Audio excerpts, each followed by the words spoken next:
Well, you said we wouldn't see another housing crash like 2008. I want to know why I'm seeing motivated sellers everywhere, because that sounds like a crash to me. Motivated sellers have a massive impact on home values. If you're buying or selling in Dallas right now, market stability is a huge issue. Are home prices going up? Are they going down? Is it safe to buy into this market?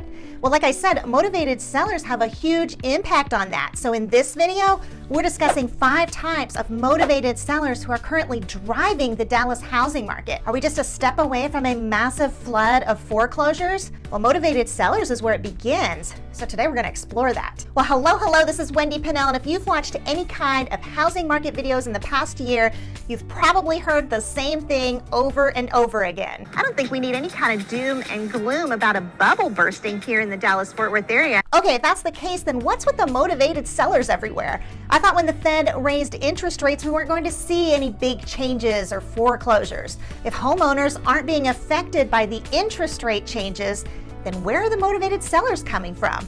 Well, we're going to dig into that today, and be sure to stick around to the end, where we're going to take a look at Dallas values in real time. Okay, well, the first of those 5 motivated sellers are investors looking to fix up homes and then resell them.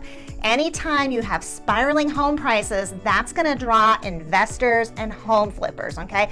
Despite the overly high prices they find themselves paying, they look forward to the equally overly high payout they'll receive after selling.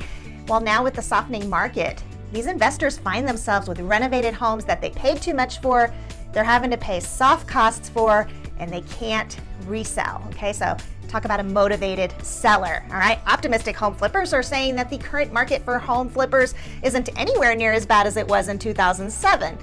Even so, you know, they do believe that choppy waters lie ahead. In the end, really, whether it ends up being better or worse than the 2007 crash, in the here and now, these house flippers are in a seriously tight spot. In fact, Auction.com's Blomquist said that if flippers continue to be overly speculative, there's definitely going to be fallout. In fact, he continued saying it's a potential catch a falling knife type of environment that they're going to be reselling into in the next 3 to 6 months. All right. Second type of motivated seller we're seeing, okay? Homeowners with spiraling property taxes they can't afford. Okay, picture the astonished homeowners who just received the notice of their property's new appraised values. See, what many didn't consider is that with the highly inflated home values, you know, all those bidding wars, also comes highly inflated property taxes. According to an article in the Texas Tribune, Dallas's exploding real estate market means the growth rate of home values has surged by double digits. And here's the kicker. These buyers were well qualified when they bought their new home, okay? They got exceptionally low interest rates, but what they didn't plan for in their budget was their property taxes skyrocketing. And you know who is potentially hit the hardest by the property tax hike?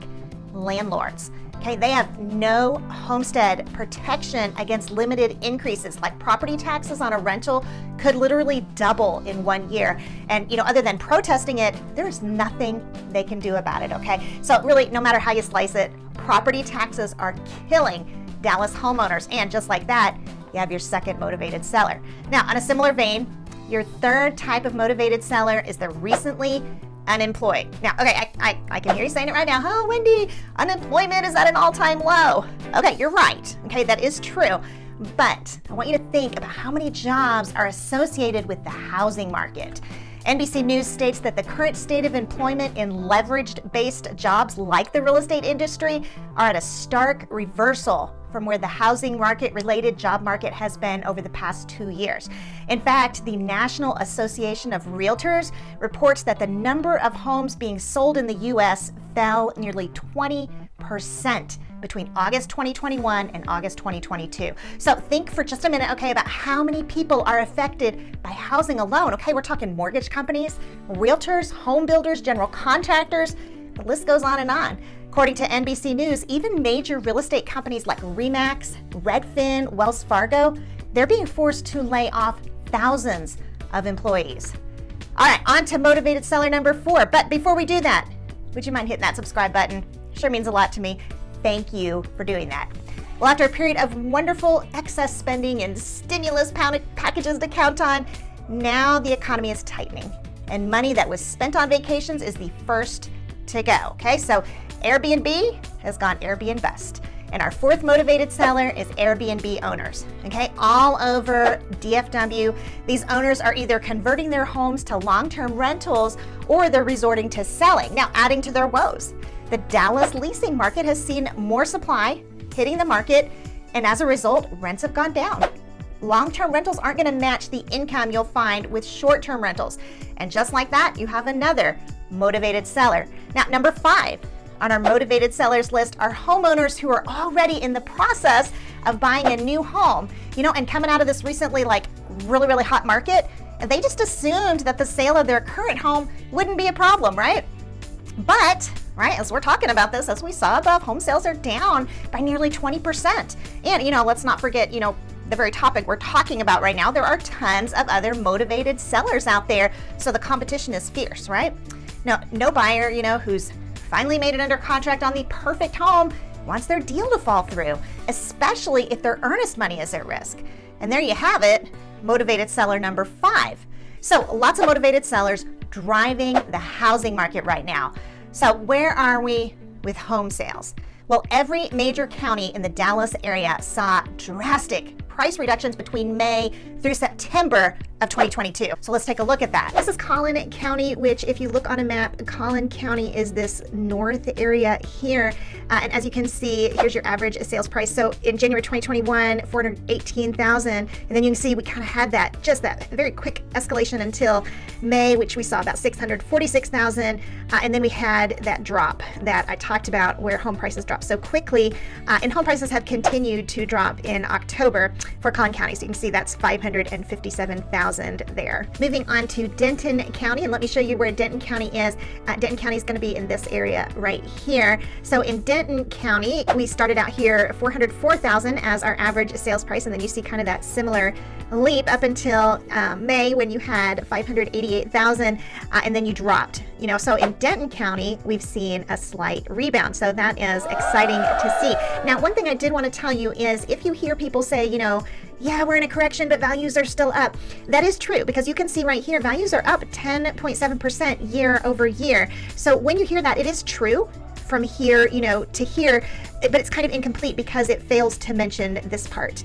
So just wanted to mention that, kind of show you that. Moving on to Dallas County, and I can show you Dallas County is going to be right in here, this kind of central area. And what we see in Dallas County here, we have, that $398,000 in January of 2021, and then that kind of similar leap here up into a high $560,000, and then there's that drop through September, and then kind of cool to see that Dallas inched back up again in October. Now we have Tarrant County, and let me show you that on the map. Tarrant County is going to be right over in this area, and we can see again similar growth pattern. Tarrant County, January $323,000, and hitting its peak right in here of $456,000, and then it's gone down since then to $417,000. So it continued to drop here from September to October, but you can see there's kind of been a little bit of a leveling off there, that it's not quite as significant as it was from May to September. All right, now let me show you Ellis County. Now Ellis County on the map is down south in this area. Let's see what Ellis County has had in January 2021, $316,000, and then that similar escalation up here, and you see it just had a real sizable leap here, and it peaked out faster than the others at $466,000, and then it is still declining. It did not show a stabilization from September to October. So basically in the Dallas area, some have seen a stabilization where they're not dropping as much. A couple even went up in value, and then a couple have continued to drop. With the threat of another housing crash like 2008 kind of looming over us, all of these motivated sellers can really seem scary.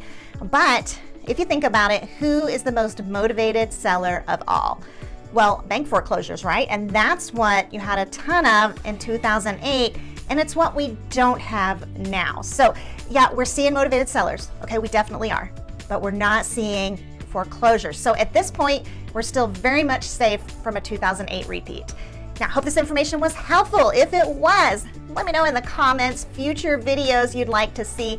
And remember, my goal is to help you feel informed and comfortable with the Dallas housing market. In the meantime, though, thank you so much for watching, and listen, have a great day.